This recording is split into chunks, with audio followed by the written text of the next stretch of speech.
Why do we hurt the people we love the most? It's a question that I get every now and then. And people wonder, why am I hurting the people I love? Well, it's complicated.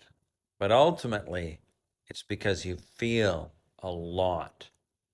And when you feel threatened, which happens to many of us who learned something called anxious attachment growing up, that if the relationship feels like it's threatened, if things aren't going your way, well, the ego takes over and it starts to feel like it's the end of the world if things don't go according to how you want them to turn out.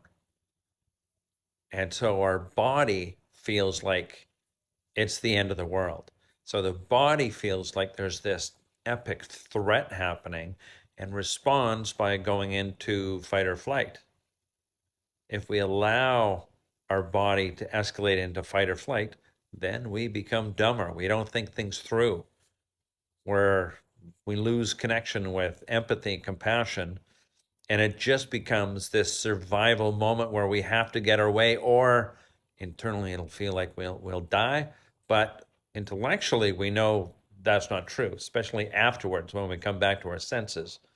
But in the moment, that's what's going on.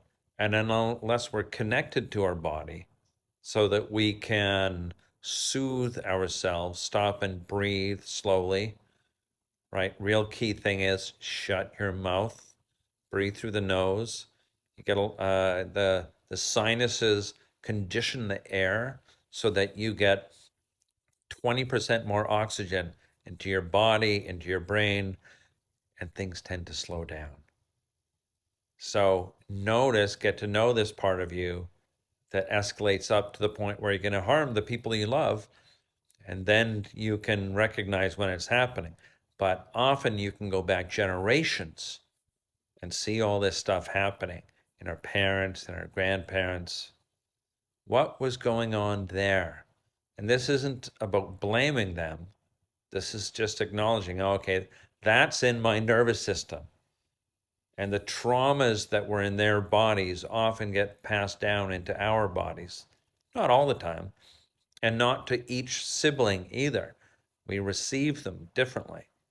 So we hurt the people we love because we haven't investigated what's going on internally in ourselves enough that we can be in charge.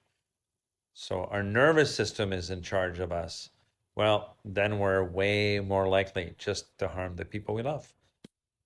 Have a good